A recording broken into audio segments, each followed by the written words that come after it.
There is a belief held by millions of hardworking families all over the world today. It goes something like this. 2 incomes means twice the security. 2 salaries means twice the safety net. 2 paychecks means that if one of us falls, the other one catches us. It feels logical, it feels responsible. It feels like exactly the kind of thinking a mature, financially aware household should have. I want to spend some time with you today examining that belief carefully. Because after decades of watching how financial cycles move through families, through economies, and through history, I have come to believe that this particular idea is one of the most quietly dangerous myths in modern personal finance. Not because 2 incomes are bad, they are not, but because of what most families do with them, and because the world, the housing market, the school fee structure, the car loan industry, the entire consumer economy, has quietly adapted to extract every dollar of that second income before it ever has a chance to build your family's freedom. Today I want to show you the myth and the mechanism hiding inside it. Let us start with where this belief comes from, because it did not appear from nowhere. For most of the 20th century, the single-income household was the economic standard across much of the developed world. 1 earner, 1 salary, 1 point of income risk. When women entered the workforce in large numbers from the 1960s onward, and this was a genuine, important, and necessary social advancement, families began operating on 2 salaries for the first time. The logic of double security felt obvious. If 1 salary kept a family stable before, 2 salaries must mean twice the stability. But something else happened at the same time. Something that nobody adequately warned those families about. The economy noticed the second income, and it adjusted.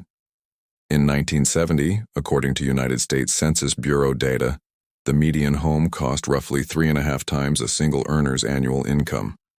Banks approved mortgages based on 1 salary, because that was the reality of most households.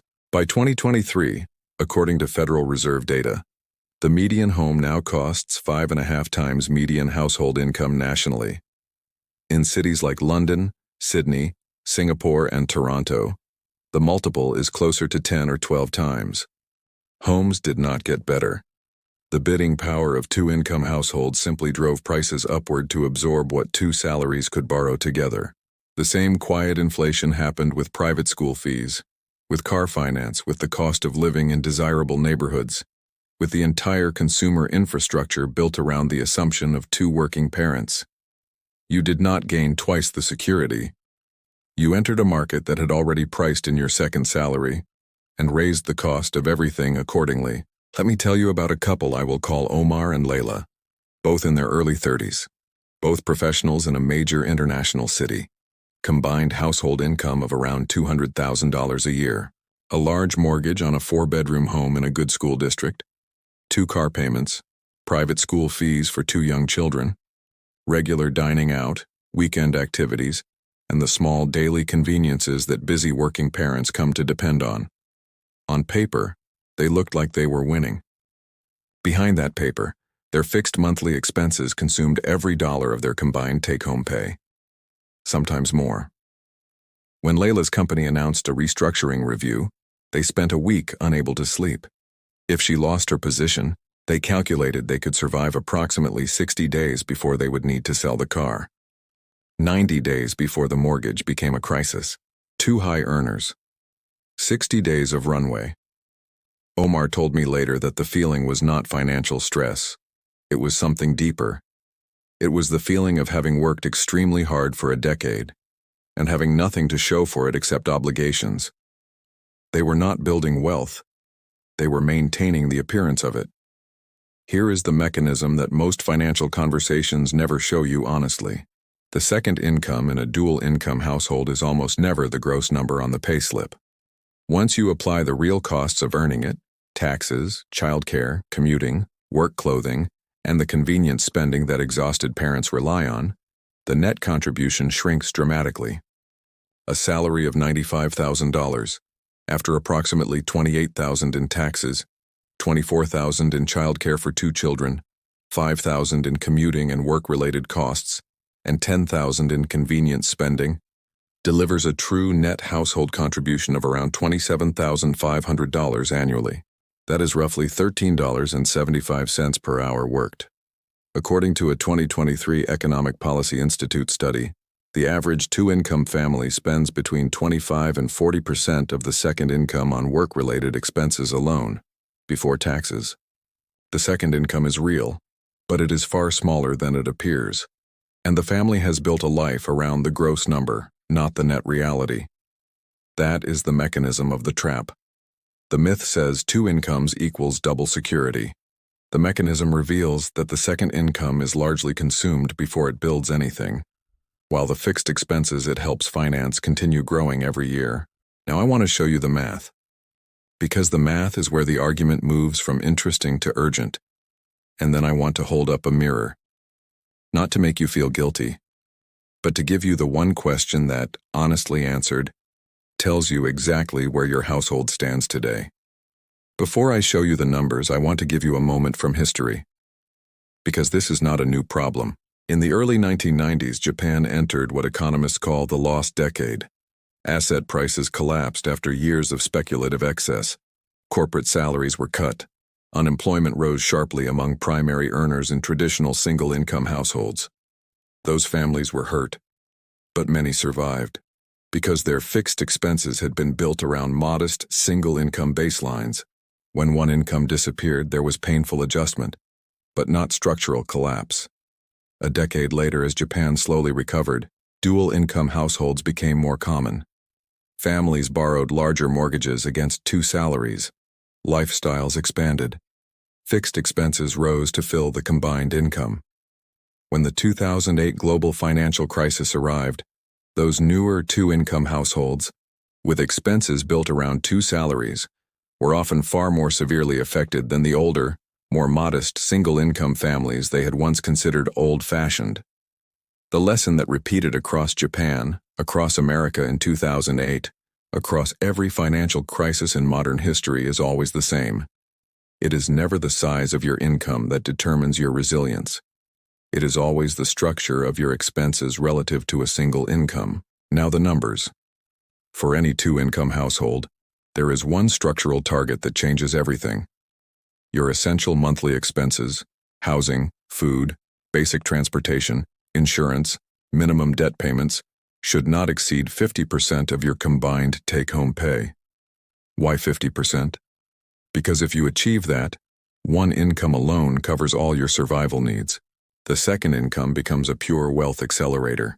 It goes to savings, investments, and long-term freedom, not to keeping the lights on. A job loss becomes a disruption, not a disaster. A career pivot becomes possible. A period of caring for a parent or a child becomes an option.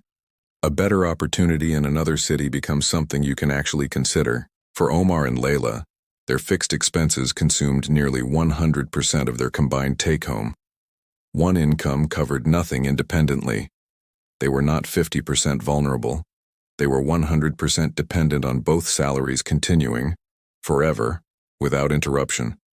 Now let me tell you about Farid and Nadia. Their combined income was almost identical to Omar and Layla's. But they made one foundational decision early in their marriage. They chose to live on Farid's income alone. They bought a modest home, comfortable, not impressive. They drove reliable used cars. They chose good public schools. They cooked most evenings. Their fixed expenses stayed well within what one salary could cover each month. Nadia's income, every dollar of it, went to a separate bank account at a different institution. No debit card, no phone access, no temptation. They called it their ghost account. The money arrived and disappeared from sight. At the end of each month, everything in that account transferred to savings and investments. What you cannot see, you cannot spend. When Farid's employer restructured his department without warning, there was no panic conversation at the kitchen table, no desperate calls to the bank, no counting of days until the mortgage payment. Farid spent 4 months finding the right next opportunity, not just any opportunity. He negotiated his new role from a position of patience and strength. He re-entered the market at a higher level than before. Omar, during that same period, accepted a role he did not want because he could not afford to wait 3 weeks between paychecks. Same income level, completely different lives. The only difference was the structure they had chosen years earlier. before any crisis arrived. Now I want to turn this toward you, not with judgment, with honesty. I want you to do one calculation this week. Just one. Add up your household's essential monthly expenses: housing, basic food, core transportation, insurance, minimum debt payments, nothing else. No subscriptions, no dining out, no holidays, just survival.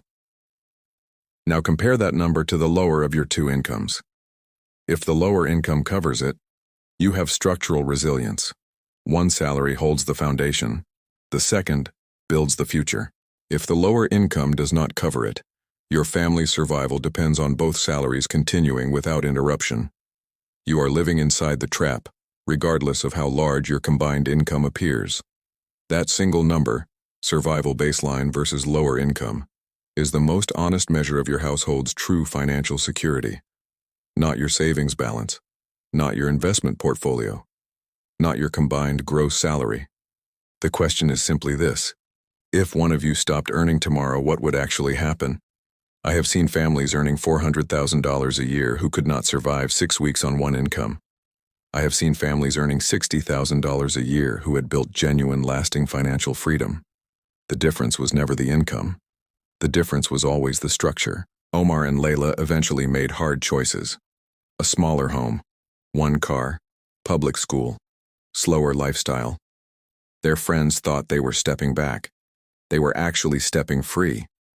Farid and Nadia are now considering a year abroad. Their children will grow up differently.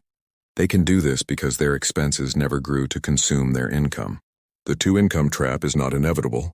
It is a series of small decisions, each one reasonable on its own, that together build a structure of dependency. Every fixed expense that requires both salaries is a quiet vote for fragility. Every dollar of lifestyle inflation is a quiet bet that nothing will ever go wrong. That bet gets riskier every year. The world is less stable than it was. Careers are shorter. Industries change faster. The unexpected arrives more often than the financial plan assumed. The families who come through these disruptions are not the ones who earned the most. They are the ones who built their lives around a question that most people never think to ask. How much freedom would we have right now, today, if one of us stopped earning tomorrow? That answer is your true financial position. Everything else is just a number. Income is not wealth. Optionality is. Thank you for spending this time with me. If this made you think differently about how your household is structured, share it with someone who needs to hear it today. I will see you in the next one.